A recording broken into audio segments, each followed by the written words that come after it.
guys, and welcome back to my channel.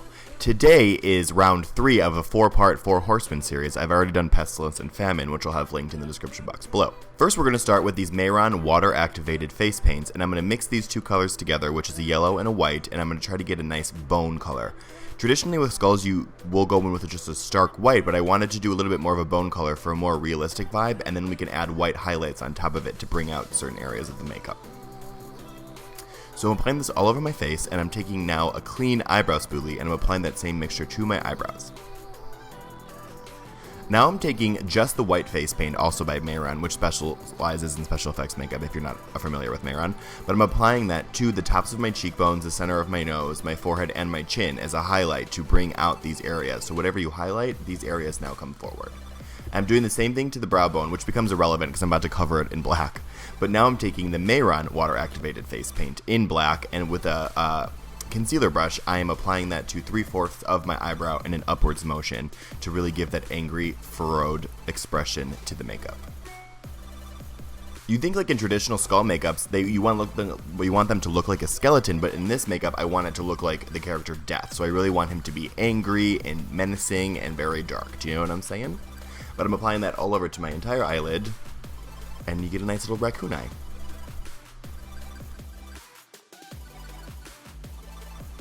Now I'm taking the same black eyeshadow, and we're going to set the entire eye area. Since this paint is water activated, any tears or sweat will make the product run, so setting it with a powder will make it stick and stay in place. Now I'm taking the gray eyeshadow from that same palette in this tiny little buffing brush, and I'm going to slightly buff out the lines all around the skeleton eye shape. That's going to create the illusion that the bone is curving inwards towards the hollowed eye. Once you're done with that, I'm taking a blending brush and I'm blending out the black eyeshadow that's on the eye, and I'm pulling it with no additional product towards the sides of the nose to contour the nodes and to further blend out all around the inner hollows of that eye. I'm about to look real different, get ready for it. Boom. So I put the contacts in now, and I ended up crying all the way down my face, but I decided to make it work. But doing this makeup, put your contacts in first, because it could irritate the eye, and you could avoid this step. Now I'm taking an angled brush with the black eyeshadow from that same palette, and I am sketching out the top and bottom cheekbone. This is a difficult process to explain, but the only way that best would work for you is to just watch what shapes I'm creating and mimic them as best as you can. So I'm starting with the top of the cheekbone, and now I'm connecting the cheekbone into the temple, and I'm creating that exaggerated line that you see in the finished makeup, and then I'm pulling that up into the temple and forehead bone. And from there, now I'm sketching out the bottom cheekbone, and then this will cohesively flow together. These lines do not have to be perfect because we're going to go back in and we're going to clean them all up. I'm taking the gray eyeshadow again, and the small same angle brush, and I'm going to push the product and swipe it downwards to create a gradient. So what we're doing here is we're straightening and crisping up the top line, and we're blending down a gradient beneath it, and that is going to give the illusion that there is depth where there isn't any. So I'm going to go all along the cheekbone area and create that nice gray gradient into all of those negative spaces. Does that make sense? And then by section, I'm going to take a blending brush, and I'm going to further blend this out with a little bit of a warm toned eyeshadow, which you see me doing here. And we're going to do that all around the bone, and that's going to give you that illusion that these cheekbones are popping out outside of your face, while the darkness and the hollowed cheek is pulling it inwards. And that's what gives you the illusion that you're a skeleton when you're actually nothing but a regular person. You know what I'm saying? Just continue it up the face and really just focus on making that nice gray gradient and getting the lines really crispy and just making sure that this technique really brings out the cheekbones and the temple and really sells it that it's a skeleton with 3 dimensions when it's actually just 2 dimensions. Or 1? I don't know. I'm not so good at geometry, girl. Just kidding. Now I'm taking a liner brush with Mayron's white face paint again, and I'm going to go in and highlight, which is further going to add more dimension to our skull makeup. You don't want to add the lines completely around the entire bone, like you don't want to add highlight lines all around the circumference of the entire bone. You kind of want to strategically place it as if you were an actual skeleton. You want to do it in the places where light would hit you first. So I'm putting it on the top half of the top cheekbone, right where it meets the teeth and the cheekbone itself, and I'm doing it around the top of the bottom cheekbone only, and then the top of the jaw only, and then a little bit around the bottom half of the eye. Does that make sense? You don't want to do it all the way around, or it's just going to look like a halo around your eye. Do you know what I'm saying? Now I'm taking the gray and the brown eyeshadow mixed together with this flat brush, and I'm going to further enhance that highlighted curve by very lightly putting shadow around it. And this is your opportunity. If the highlight line is a little bit too big, you can apply that shadow a little bit higher to make that white highlight line smaller. Do you know what I'm saying? So like, but you don't always have to be precise right away. You just have to take the next step to then enhance and clean up whatever you just did. So that's what I'm doing. So what this illusion is making is that the bones around the cheekbone kind of curve and they have more dimension instead of it being just a flat bone. You're kind of really adding in those shadows, and it's going to bring the cheekbone forward out more. But I'm continuing by doing that, and then we're going to, at the very end, blend. After every step, you always got to blend. So I'm taking the Battle Ash palette, and I'm using this perfect bone color. It's a little bit of an off-white. I'm putting that on a flat brush, and I'm blending out this brown eyeshadow, so it gives it a really nice, great transition. And while I have that blending brush in my hand, I am then going to further add shading to the forehead. So this is going to bring the brow bone, and it's going to pop that highlight out, and it's also going to suck the forehead in, where the highlights and the highest point of the forehead is going to be in the center. Do you know what I'm saying? It's very complicated sounding, but it's quite simple. Now I'm taking this flat shader brush with black eyeshadow, very, very pigmented, and I'm lightly going to place it right in that deepest hollowed part of the inner cheek. And I'm going to do that right along the bone, and you're going to see now that this is really popping out the cheekbones because it has that really nice contrast. So with this black eyeshadow, I'm going to add it in strategic places around these bones to really pop them out real good like, and then of course again blending at the end.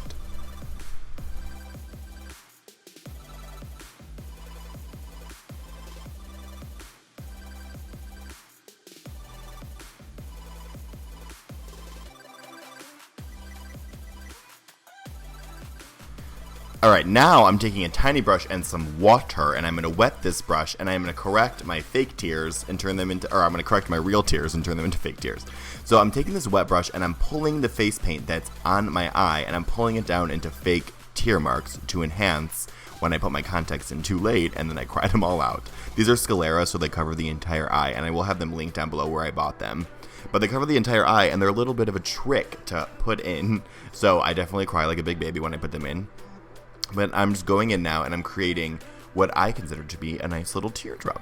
And now I'm taking a highlight and I'm going to highlight those. So it's going to second as a teardrop, but it's also going to look like the bones are curving around those tears. So I'm going to add those highlight marks with this liner brush and then tap them out with my finger so they're not as stark and they kind of blend more in to the face. So then again, just highlighting. This clip's a little long. I didn't realize it was so long. Keep highlighting. Finger is the best blending brush you've ever had, though, honestly. Okay, so I'm taking this big brush with black eyeshadow, and I'm gonna set my under eye, and then I'm gonna set my entire eye. This is still messed up from when I cried the contacts off. So I'm just gonna set it again and make sure it's very evenly pigmented with this baller black eyeshadow, and just move it around the eye, and then I'm gonna bring it down a little bit into those tears. Grab some more black face paint, and you're now going to enhance the tears with the black face paint. So I'm going in now and I'm pulling it down, but I'm tapping it out because I don't want it to be a stark black line. I want it to still look like it's actually tears. So tears have a little bit more pigment in other places than other ones do. Do you know what I'm saying? And then you get something that looks like this. So now we're doing the teeth. So I'm taking the same liner brush that we've been using, and I'm going to just press it in, and I'm going to make straight lines. And we're going to build off of that to make the teeth. So I'm just going to go in and put the bottom row and then the top row. Or we'll flip that around to the top and then the bottom linear. So now I'm dusting off any extra paint, and then I'm using that brush to flick it up into a triangle so it mimics more of a nice gnarly demonish looking tooth. What's really great about this makeup look is that it's all very rugged and it's very grungy, so there's no precision involved. So the teeth that we're about to make are not going to be precise because they don't have to be, because it goes off with the entire look. So now I'm just pulling them into sharp teeth, and we're going to go in with a gray eyeshadow and this flat brush that I love so much, and we're going to start shading. So notice that I'm only shading what you're seeing as the right side of the tooth. So I'm taking this eyeshadow and I'm lining only the right side of each tooth, moving into the center, and then when you get to the center, fill in the entire center, which will then space out both rows of teeth. Now I'm taking a black eyeshadow and I'm lining so the top and the bottom row of teeth disconnect, And then I'm taking that and I'm only putting the black line on the left side of the tooth. Do you see what I'm saying? So the gray eyeshadow goes on the right, the black goes on the left, and that's going to give you a nice graffitied, grungy, textured tooth. And then, of course, fill in the middle of the mouth, so no fleshy lip tones show. And then I wing them out in kind of a Joker shade, because I thought it was kind of cool. You know, I'm just winging it here. But you should get something that looks a little like that.